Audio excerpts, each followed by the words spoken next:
kids. Your old pal Krusty's gonna teach you 5 new words. You're not wrong about that. From Dallas, Texas, number 55, Bryan Broaddus. Thank you to my teammates. Thank you to Reliant for being a part of this one as always. A lot to get into the film. I'll start with the offense if I could today. And I'll start with the why Dallas had the inability to run the football in this game. We'll get to the defense, but I'll start with this offense first because I felt like, though, going into this game, there might be some opportunity on the outside to run this ball.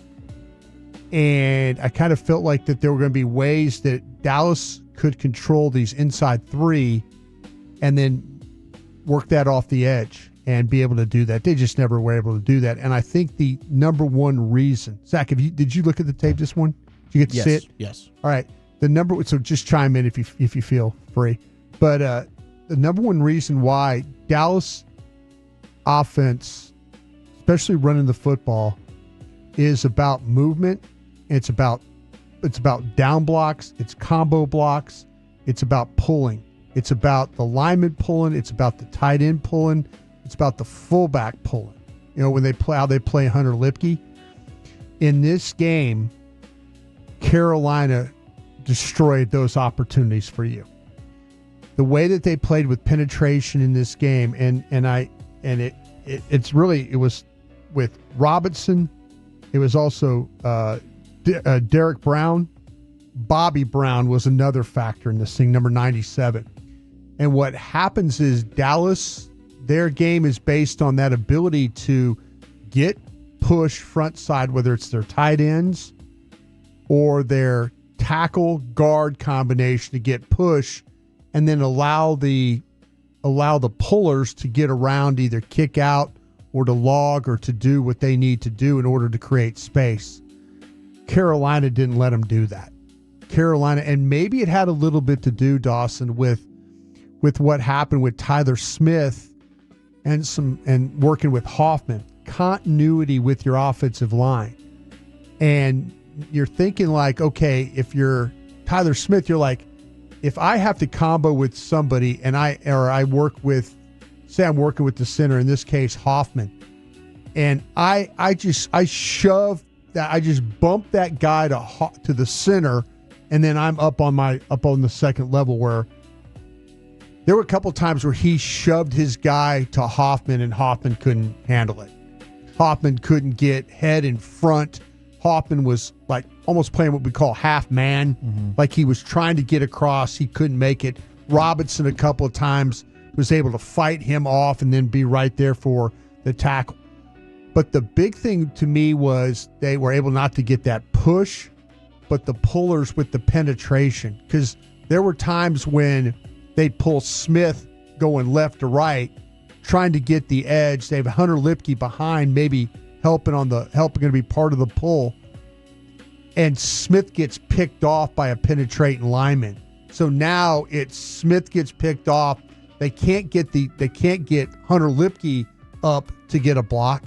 So now you have free defenders on the front side of the offense. And that was a big problem in this game. One of the biggest reasons why Dallas could not run, the continuity between the offensive linemen, the tight ends, the pullers, and like Hunter Lipke was big in this game. There were a couple of times too where they had blocks made and Williams didn't read it the right way. I noticed that at least once or twice. Yeah.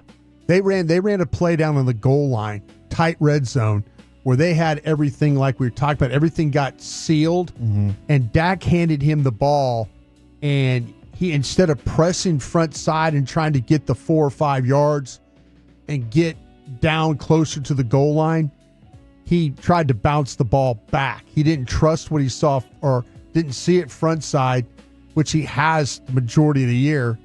He didn't trust it, tried to go backside, and they didn't have things secured at all, -2 on the It was run. amazing the Cowboys were able to score 27 despite all that going wrong, but it played a huge impact in the game because by the time you got to 4 minutes or 6 minutes to go in the fourth quarter, Carolina did not respect your run game at all. No. Yeah, and they're not at all. sitting back playing so soft that Like, I think Dak decided my only option is the check downs on those last two throws. Like, you couldn't like look down there and see your two receivers against 6 or 7 guys back and find an open target. So you would think, okay, Short's got to be open. I mean, and Short was suffocated. Yeah, they did a really good job of the short stuff when it did happen. Me personally, that last series, I'm still wearing them out with Pickens. I think you're right. They did not. The protection overall, I thought was really good. Dak had more time to throw this ball this week than any other game he's had this year. And they really did in that final drive. It's just unfortunate. Shoddy tried to throw the throwback, maybe make something happen. It's just unfortunate. They had the 2 negative plays. But, man, to me, George Pickens, whether it was zone coverage, man coverage, and Carolina played a lot of man coverage in this game for them. They flipped the script a little bit. They said, okay, we're going to play a little bit. But Pickens was wearing them out in that coverage. And I'm really surprised that maybe in that situation that Dak, they needed to make probably 3 more throws to George Pickens in that game, and they would have won. Or they would have, well, put it this way, they would have made it a 4-point game and then make the Panthers have to drive. Your hope is, your hope there is that, if you get a score, maybe not leave them enough time, but you're probably, we're going to give them a touchdown. But it's a touchdown. It's not a field goal situation. So that's really unfortunate right there. The protection in this game was where it needed to be. And they just didn't. That last sequence, I think, killed him in this game offensively. Thursday, Clayton Adams at his presser was asked about how good the running game had been and if they were executing his vision. And he talked for about 45 seconds about how there's lots of inconsistencies and they're not taking these stats as confirmation. I think those things showed up in a big way. It did. There was a lot of whiffs, a lot of trailers on the backside. Like even if Tyler Smith did get the pull and it was clean, like I don't know if it was Bass ends up missing and then somebody comes in and chases the play down on the backside. Well, they had a couple of times there too where Guyton is pushing hard to the front side. He's stepping front side, and his responsibility is to step front side and then hinge back. And then they had runners. Mm-hmm. They had runners from the backside that were a couple of different times that ran the play down. So unfortunate, though, that I think throwing the football that latter part of the game would have been the best thing. The running game was non-existent, but because the way Carolina was playing the front. It looked like you showed up and just kind of mailed it in a lot of times with the blocking, like whether it's screens or in the run game. Like the play is finishing up and Carolina's playing with their hair on fire to get to the ball carrier and wrap him up. And like blockers are standing around, kind of like that play that involved Tolbert very early in the season that we got so frustrated with. Like the play's live and you don't know who to block. You're not looking hard enough for players to block. It was really disheartening, but I thought for the first time, like, maybe the effort wasn't there or, being as aggressive and locked in as you need to be. On the flip side of this, on the Cowboys defense, Zach, again, if there's something you see, feel free. By the way, I've designated Javion Clowney as the 53rd player on my roster. Yeah, he is. If you have to make, if we have to make a move here to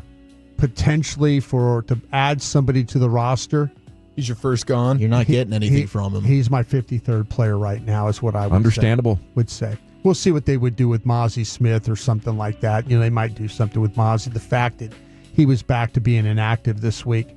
I mean, when they got interested, I looked him up. He looked washed up last year for the final month of the season. Yeah, he's really not doing very much for you.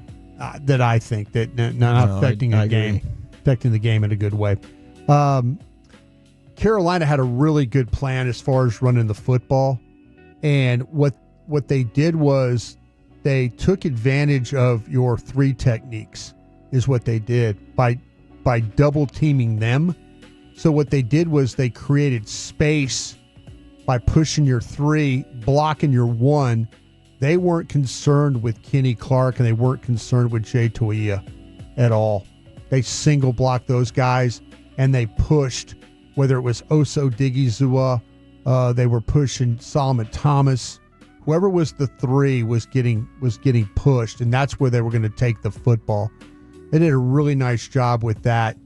Dallas had a couple of opportunities. They tried some run fits when it came to, or I should say not run fits, but run blitzes, where they angled, like they were trying to angle Sam Williams down a couple of times and then see if they could play off getting inside and then having somebody over the top. The problem was when they were angling, whether it was Fowler or Williams, there was nobody getting over the top. This was a struggling game for Murray. They struggled with, I think, Shamar James. The numbers say that, but once again, it's tackles of him running to the ball and just making a tackle, but things that were at him were a problem. They had Damone Clark on the field for one particular run. They gave up yardage in that one. It didn't matter what combination or what run. They tried to even load the box, and when they loaded the box, there was averaging almost 7 yards a carry. Now, there was some times, too, where the defenders were just completely out of position. I mentioned Murray. I mentioned also James was out of position. And then Maris Leofau. They had some bad fits in the secondary when he was trying to help. Your best run defender in the secondary was Reedy Stewart.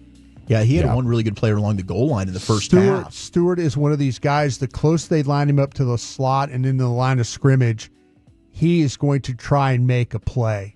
And he was able to do that a couple of different times. So, it's just frustrating. I'm very impressed with how small he is that he can be that physical. Yeah. But you shouldn't be relying on your slot corner to make that many plays. No. It's awesome. It's very maddening. Yeah. And I thought Dono had one. Dono had one good play. Yeah. And maybe if you replace like that first play of the game with Wanye, maybe Donovan Wilson makes that tackle and it doesn't go for 9 and it's at the line of scrimmage. I thought that was a pretty good example of like Flus actually calling first play of the game, calling something right.